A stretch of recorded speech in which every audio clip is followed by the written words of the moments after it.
Hello, my name is Audrey Laris, and welcome to my Spring 2026 book review of The Inner Game of Tennis by W. Timothy Galway.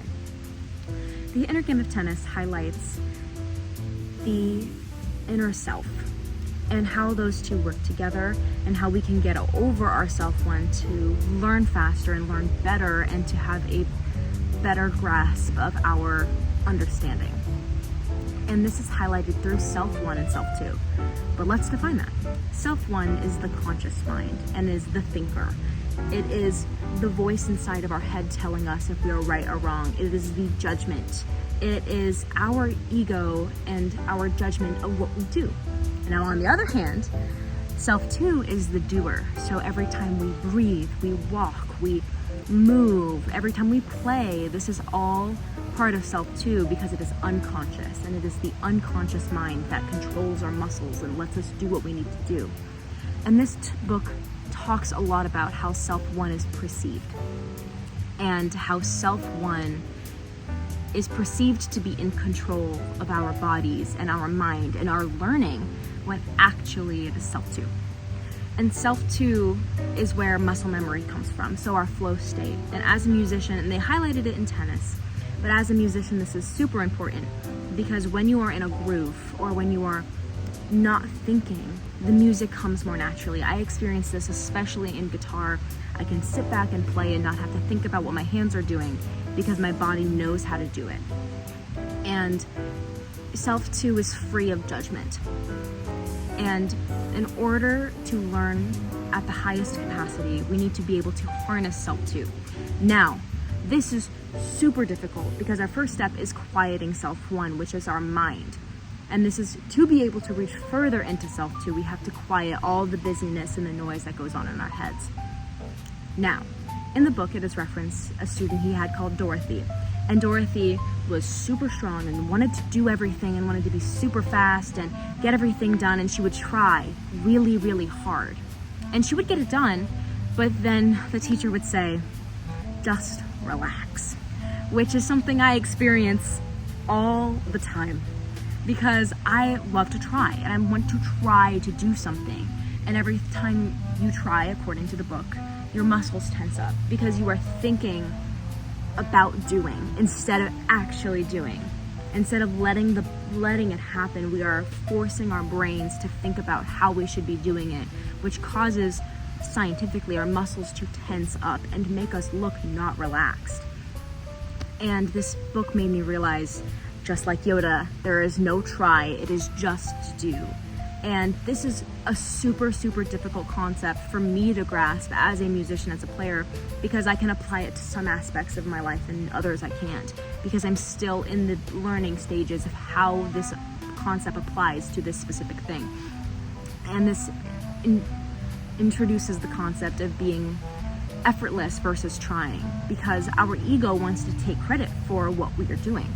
Is when I am trying, my ego wants to be like, yes, I can do this thing and I can do it really well.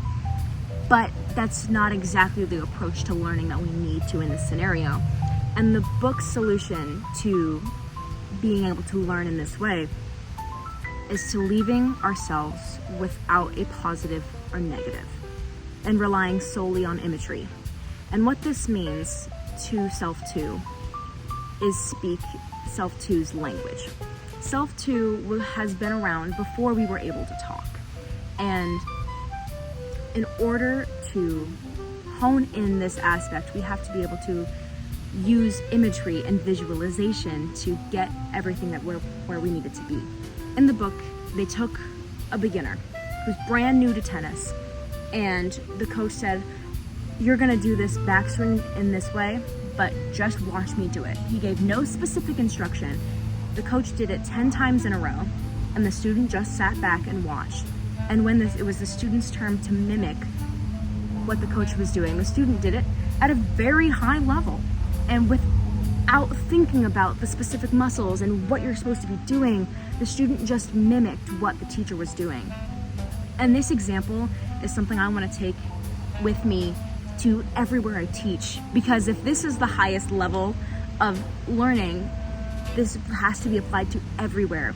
And that's why I think watching is so important when it comes to percussion, because if you're watching a high-level player play with something and you attempt to mimic that, your own playing gets better because you are mimicking something somebody else is doing, instead of trying to shame yourself positive or negatively because you are messing up or because you are doing something in a specific way.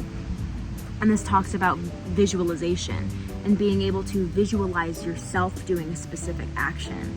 And I think this has helped me the most in percussion, because it is hard to be able to not think yourself into doing something. And mimicry is a way that you can quiet yourself. Another way that this is highlighted is awareness in the muscles. So that if we're trying to do something, this is how he talked through Dorothy. So instead of telling her how to fix something, he was like, just focus on the specific muscles in your forearm and how they feel as you're doing something, and let the body do the backswing the way it knows how to do. And in that example, she was able to do it because she stopped thinking about what she was doing and started focusing on how her muscles felt and being aware of your body. And I think that's also something that I can take with me, because it quiets my brain and it quiets the way that the words that get jumbled up in your brain as you do percussion, as you do music. And I think one final key concept of this book that I really took with me was the concept of being good versus bad.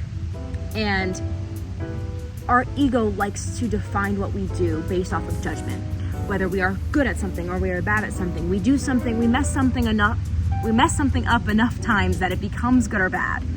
And this has an effect on how you move through music. And so being non-judgmental of yourself and trusting that you can do something is super important.